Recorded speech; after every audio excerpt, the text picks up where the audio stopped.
They called it opening the windows of the soul. To you and me, it was a parish priest taking a hand drill to a teenager's skull because the boy giggled during Mass. Evidence, apparently, that black-winged spirits were clogging his brain. Yes, you read that correctly.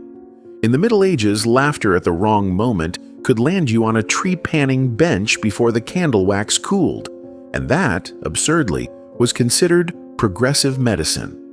What passed for science began with Galen's humors. Melancholia, too much black bile. Mania, a surplus of blood whipping through the heart like a bellows gone mad. Doctors prescribed opposites. Purge the bile with laxatives brewed from hellebore, or drain the excess blood until calm replaced consciousness. Patients sometimes left the infirmary lighter by a pint, paler than parchment, and no less tormented. Because of course, soothing a restless mind by shrinking the body was perfectly logical to a man in a scarlet robe clutching a pewter basin. Yet medieval Europe was not one giant leech farm. There were pockets of compassion that would surprise modern skeptics. Pilgrims limped to the Flemish village of Giggled, where the shrine of St. Dymphna offered healing for the soul-sick. Locals took strangers into their cottages, fed them porridge, and let them wander the fields rather than locking them in chains. One 15th century visitor described a dinner table where a silently rocking woman shared trenches of bread with a knight nursing battle trauma, an accidental prototype of community care centuries before social work degrees existed. Elsewhere, the monasteries filled a quieter role. Benedictine brothers copied psalters by lamplight, while an anxious novice paced the cloister, reciting verses that doubled as cognitive exercises. Hildegard of Bingen, a best composer visionary, recommended music to untangle the knots of inward sorrow. Picture a choir of linen-clad women chanting over an agitated nobleman until his breathing met the rhythm of the plainsong. Primitive music therapy, delivered alongside a stern reminder to confess the sin that invited the affliction in the first place. Still, the devil never stayed off stage for long. If sermons failed, exorcists marched in with reliquaries and holy water. They read the Gospel of John backward, sprinkled salt into ears, and demanded the demon name itself. Sometimes the only thing expelled was the unfortunate patient, dumped at a crossroads with a wooden beggar's bowl and a reputation that would follow him farther than any spirit. The crowds loved a spectacle, and nothing said family outing like watching a tormented soul thrash while a friar shouted Latin and shook a skull-shaped censer. Urban centers developed their own solutions. London's Bethlehem Hospital, later Bedlam, opened in 1247 as a refuge for the poor sick. Within a century, it was warehousing people whose minds unraveled in overcrowded 10-foot cells. Visitors paid a penny to peer through the grills at Tom o' Bedlam beating his chains against the wall. A bargain form of entertainment, cheaper than bear baiting, equally noisy, with fewer teeth flying. Staff collected the coins and used them, theoretically, to buy straw and bread, though complaints about missing funds echo through the records like jangling manacles. Royal courts spun madness into pageantry. The fool stood beside the throne, a sanctioned eccentric whose outbursts amused courtiers and occasionally slipped barbed truths past protocol. Some fools were witty professionals, others were simply people with neurological differences pressed into colorful motley. Society tolerated oddity when it wore a belled cap and rhymed insults for the king. Outside palace gates, the same behavior risked a dunking stool, or worse, proof that privilege could turn disability into a paycheck long before workplace accommodations were invented. When explanations failed, fear escalated into witchcraft accusations. A woman muttering to herself might be deemed conversant with imps.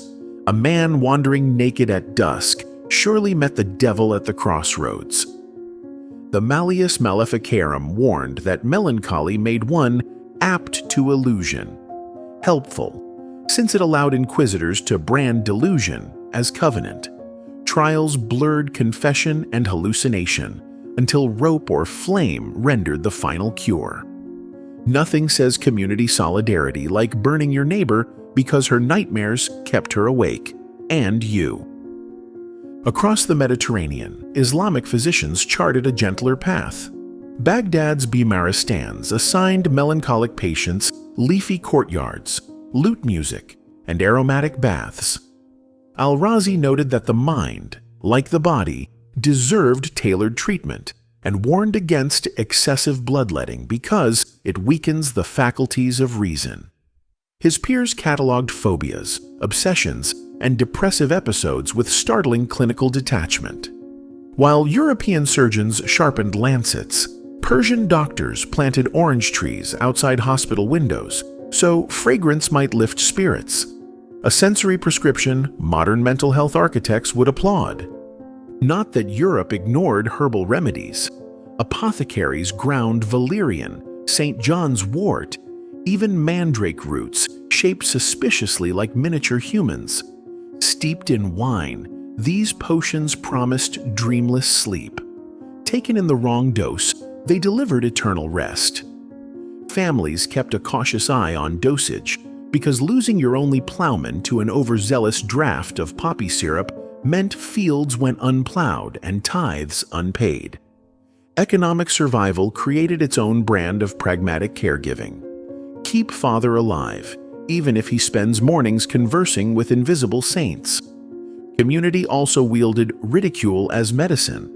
Villagers staged charivari, a cacophonous parade of pots, pans, and bagpipes outside the home of someone acting unnaturally.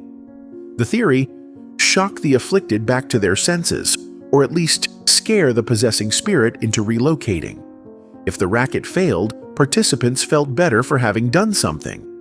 It's the medieval equivalent of posting advice in the comments section and believing you've solved the crisis.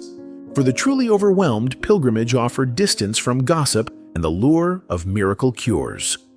A knight haunted by battlefield blood rode to Santiago de Compostela, walking the last miles barefoot to earn absolution and, perhaps, peace.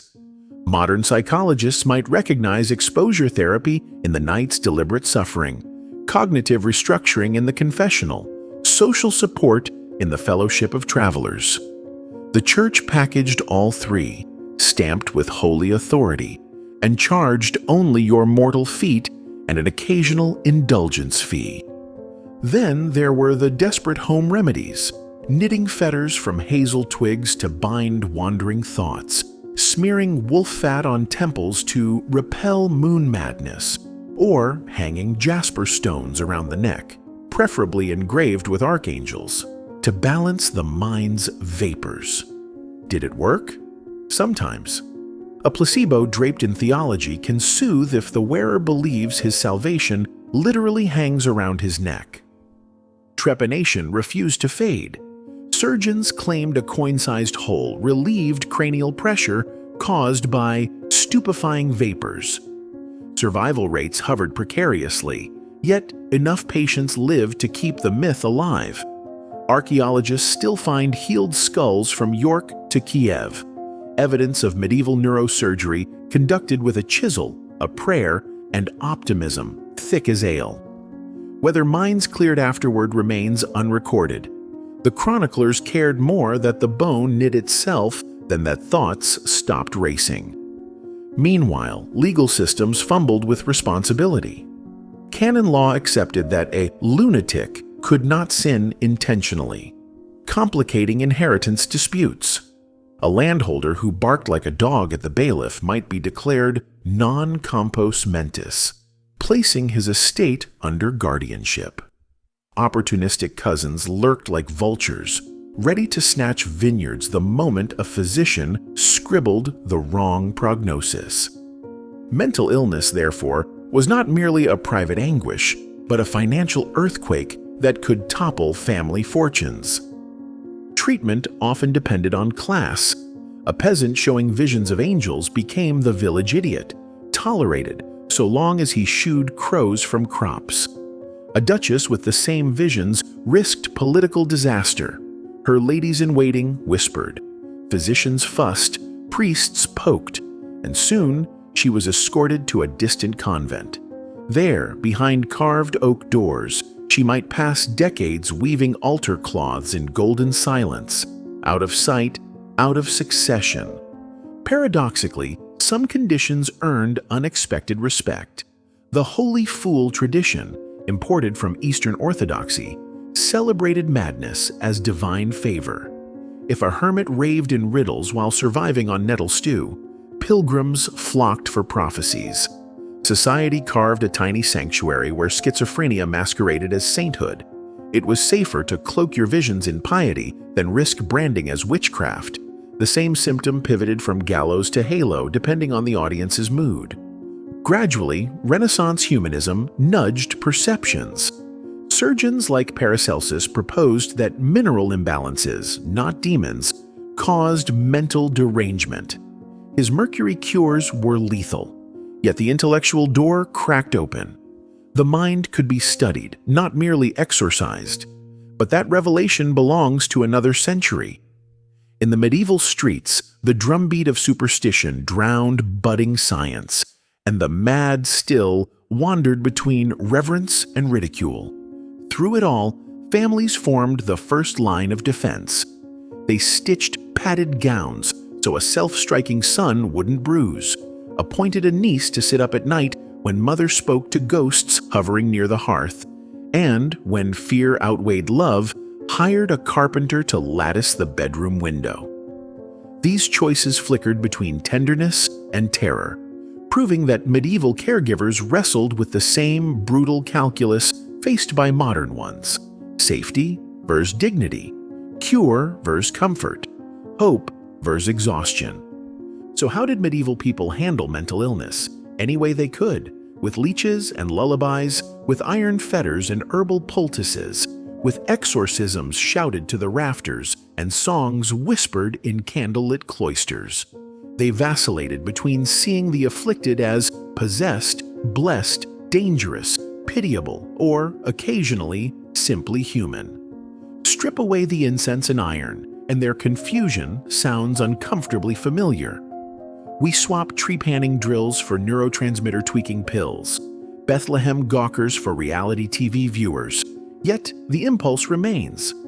Explain the inexplicable, cage what we fear, and search endlessly for that elusive line between suffering and self. But wait, it gets weirder when you realize how many of their barbaric tricks foreshadow therapies we now patent.